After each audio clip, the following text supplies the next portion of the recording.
I'm just a bill. Yes, I'm only a bill. And I'm sitting here on Capitol Hill. Well, it's a long, long journey to the capital city.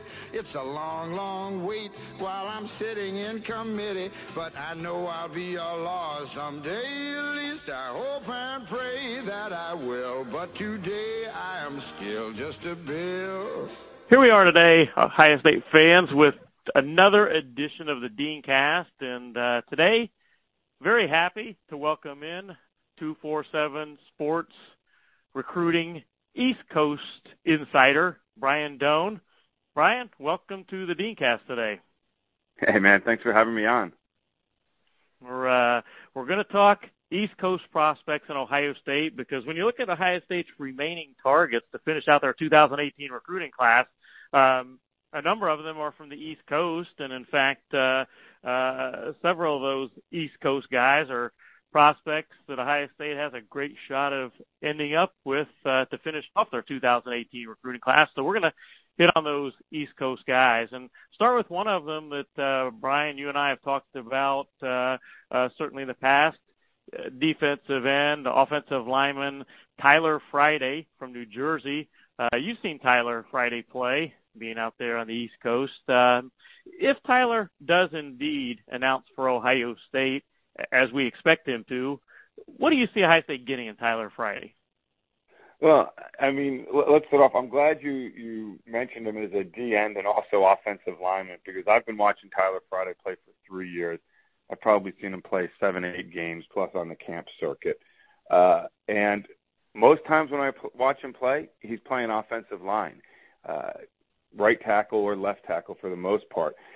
What you're seeing is a kid who's 6'2", 6'3", who's got good explosion coming off the edge, good with his hands. I know Ohio State likes him as a 5-tech kind of guy who come off the edge. I think he adds versatility, though, because I think you could put some weight on him and move him inside. I think, and this is just me, I think he could be a really good defensive lineman. I think he could be a great interior offensive lineman. Now, his size at 6'2", 6'3", kind of begs for center, maybe, if he's going to Ohio State. But his ceiling there, I think, is a little bit higher than if maybe he is playing on the defensive line. But the other part of it is, if he's at Ohio State and Larry Johnson gets to coach him, this is going to be the first time in his life that, A, he's dedicated solely to the defensive line, so his ability to grow as a player is really heightened, and plus he's going to get great teaching, so I'd be curious to see where he would go with that. Great kid, hard worker, plays with a great motor. He's tough. He played his whole senior year with a shoulder injury. Didn't really tell anybody. But so I think the upside is there. I'm really curious to see if he gets to college, if he sticks on the D-line, though. And switching to the offensive line, Rasheed Walker. You know, I was just in San Antonio, Texas for the U.S. Army All-American Bowl last week, and saw plenty of Rasheed Walker, talked to him plenty. And, you know, my impressions were this young man is an outstanding prospect. He's long. He has good feet. He's athletic. My biggest take, though, was that he's going to have to keep developing, and he's going to have to get stronger, certainly to play tackle at the Ohio State or Penn State level. You've watched Rasheed Walker. What do you see in Rasheed? Yeah, I think it's a lot of what you talked about. You're talking about projection and where he's going to be. And, you know, he's from a similar area where Isaiah Prince is from, and very similar player coming out of high school just in terms of great length, moves well, really athletic for his size, but he's still learning his technique. He's got to get stronger, particularly in the upper body.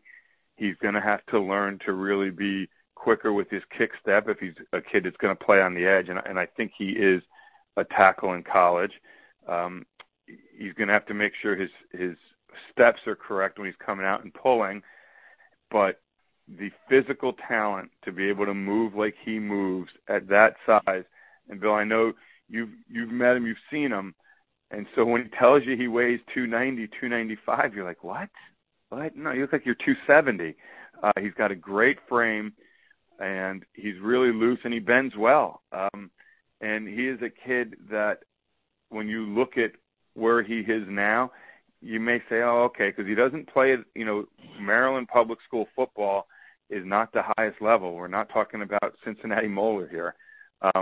And so there's also that step up in competition that he's going to have to take. But I go back to Isaiah Prince, who played at, Eleanor Roosevelt, and very similar competition level. If you have the talent and the desire to work, you're going to be able to flourish, when you get to college and get the better coaching and everything. But I just think he's a kid that's raw. He's not as far along as Isaiah was coming in, but I think his ceiling is close to Isaiah's. And now, perhaps even more importantly to Ohio State fans right now, at least, this is a battle between Ohio State and Penn State. And, I personally feel that Ohio State may have a slight lead for Rasheed, just based on talking to him quite a bit last week. But I think he's going back and forth. I think what will be interesting is that both Urban Meyer and James Franklin have not used their in-home visits on Rasheed Walker. But Penn State has already had their official visit, while Ohio State gets the last shot January 19th when he makes it to Columbus. What do you see happening, or how do you handicap this Ohio State-Penn State battle? Yeah, I think it's one of those things that goes back and forth. I tend to agree that Ohio State may have a slight leg up right now, and you can bet, the big thing is when James Franklin is going to use his visit. Will he come in right after Rasheed returns from his Ohio State visit and kind of, get him thinking about Penn State again, or will he save it for later in the month, as signing day approaches on February 7th? I think it's one of those things where when Rasheed gets to campus in Ohio and he figures out what the program is about, what Columbus is about, it's going to come down to, does he want to go to school more of in a city-type atmosphere with Columbus, or does he want to go State College where it's a little more isolated? Rasheed, you've been dealing with him now. He's not one of those guys that's going to do a lot of talking, and he's not a guy that's going out a lot. So I think it'll come down to where he feels comfortable just with the, spending time there. I don't think it's going to come down to playing for this coach or that coach. I don't think it's going to come down to, okay, this guy's going to develop me, this guy's going to develop me. I think it's going to come down to where is he comfortable on campus. And I think that's why this visit is so important, and especially from the standpoint of, look, we all know Urban Meyer can close as a recruiter. I'm curious to see, though, the tact Ohio State takes in this one because, like I said, Rasheed's more of a homebody, I guess is the best way to put it. And speaking of the weekend of January 19th, when Rasheed Walker will be on the Ohio State campus, Javontae Jean-Baptiste, defensive end, he's being recruited by Ohio State as a defensive end, is going to make his official visit to Ohio State. He's going to Nebraska this weekend. He's already been to Boston College and Virginia Tech. Will go to Ohio State January 19th. Told me that not out of the question, he could also take a fifth official visit after he visits Ohio State. We'll see what happens on that. But Larry Johnson is set to go in and see him tomorrow as the dead period ends. What do you see happening with Jean-Baptiste? Well, after I spoke to a few people yesterday, including, I exchanged some messages with his coach, I put in a crystal ball pick for Ohio State and Javontae just because it makes a lot of sense. He knows Nebraska. He's very comfortable with Scott Frost because UCF was one of the few schools recruiting him heading into his senior season. Obviously, Scott Frost did a great job at UCF, now at Nebraska, so there's that built-in relationship, and that's important for him and just the loyalty that he's going to show there. But it's Ohio State, right? And so I know Florida State's sniffing around, Florida's sniffing around. When Ohio State comes into New Jersey and Javontae is, he's from Spring Valley, New York, which is right across the border from North Jersey. He goes to school at Bergen Catholic up in North Jersey, one of the top programs in the country. I think Ohio State brings that lure, and then again, you're talking about Larry Johnson, and the defensive coordinator, Greg Schiano, has great relationships in North Jersey. He spent 10, 11 years as the Rutgers head coach, so everybody knows him, and they're comfortable with him. And, the thing with Javontae was the schools weren't on him a ton in the early part of the season because, he even though he's 215, 220 right now, he was weighing about 195 when his junior season ended. And B, he had a little bit of work to do in the classroom, and he looks to have gotten that straightened up. And he was always going to be a kid that waited until February to sign, so it allowed a lot of schools to just wait and see how he develops, see how their class developed. And the one thing, I know Ohio State fans are used to guys that come in and play right away and being ready to go, but Javontae is more of a developmental kid. Like you said, they like him at the end. He's 6'5", 215. You got to be a little bit bigger to be able to play in the Big Ten on the defensive line and be successful and be able to, be more than a 8 to 10 snap a game kid.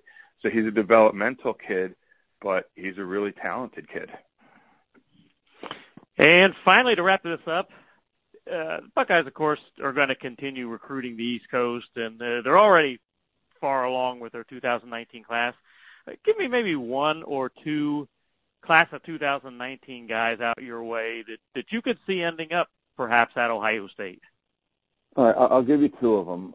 The first one is a Jersey guy. He's from Wayne, New Jersey, DePaul Catholic, Ronnie Hickman. He's an athlete, safety, receiver. I know Ohio State absolutely loves him.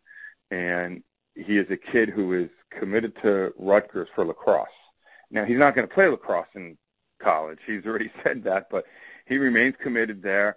And I don't know, Ohio State's got a good lacrosse program.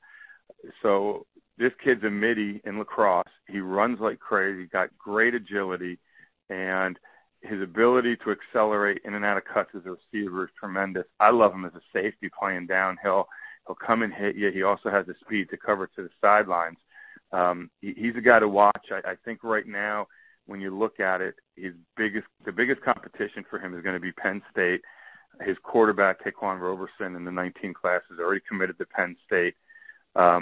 He's going out to Notre Dame, I think end of the month or early February. He'll wind up making a bunch more trips.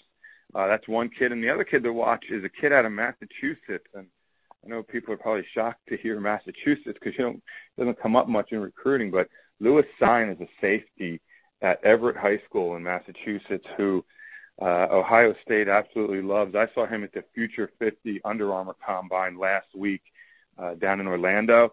He told me he was texting and DMing or whatever kids do these days with defensive coordinator Greg Schiano. And then I watched him at this Under Armour camp, and he was sensational. Broke on the ball really well. In 7-on-7 stuff, he read the eyes of the quarterback. He was really comfortable. He can backpedal. He can play man coverage. Just does a lot of different things. Long, athletic. He's from Fort Lauderdale, moved up to Massachusetts when he was about 11 or 12, he told me. And again, he told me Penn State would be tough to top when you're looking at, just schools. But the flip side is this. He's been to Penn State numerous times. I don't think knows a ton about Ohio State yet. They're trying like crazy to get him on campus. I think that'll happen in the spring. But if I'm, early in the cycle, I know people are still wondering about the 18 class, and they want to finish that up before they really jump into 19. But if you're looking east and you want to know a couple kids, look at Lewis Sine and look at Ronnie Hickman. Very good, Brian, and tremendous having you on today. Appreciate all of your knowledge, and we'll, of course, stay in contact. Thanks again, Brian. Hey, thanks for having me.